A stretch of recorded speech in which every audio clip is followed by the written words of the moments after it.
Now, with the distribution of the COVID vaccine underway, the next challenge becomes how to make people feel more comfortable with returning to offices and other places. It's where air purifiers could come into play. And the reason why my next guest is seeking emergency approval from the FDA to help fight the pandemic. For more, I'm joined by Joe Urso. He's the chairman and CEO of Active Pure Technologies. Joe, welcome. And what do you need FDA approval for specifically? Thanks, Kelly. Well, FDA approval is very important because that clearance gives the assurances to people that you're bringing medical-grade protection to everyday places like businesses and schools and homes. And in fact, Kelly, we already have it with our Aeris Medical Guardian, where we demonstrated enormous kill rates against RNA viruses and other pathogens.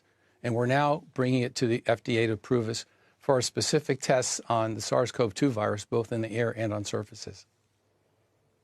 I'm reading your client list already is impressive. If it includes the Cleveland Clinic, MLB, universities, Mississippi State, state capitol buildings. So it would seem like word's getting around regardless, right? Well, it is slowly, but I'd say we're just scratching the surface on it. And there's a lot more work to do to try to help people get back to life as we know it.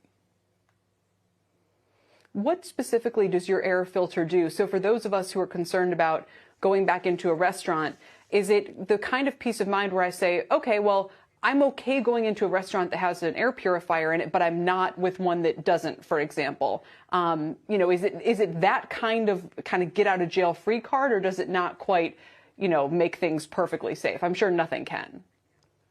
Well, let's say this, it complements other solutions but in a material way. We recently got our test results back from the University of Texas Medical Lab, where we killed 99.9%, more than that actually, of the SARS-CoV-2 virus that was nebulized at over 10 million particles per milliliter. We killed them in just 3 minutes. And that kind of protection, that kind of real-time protection that basically attacks the virus at its source, literally as it's coming out of your mouth, creates an enormous safety net. And while nothing's perfect, God help you if someone should cough in your face or something like that, it could be problematic, but it would make a material difference in giving peace of mind to help businesses reopen.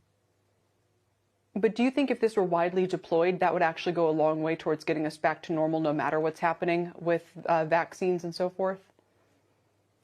Well, I do. I really do. And I think what we're seeing, Kelly, right now, and working with government agencies and other major businesses, is that this type of solution has become almost an expected level of protection for patrons and their employees.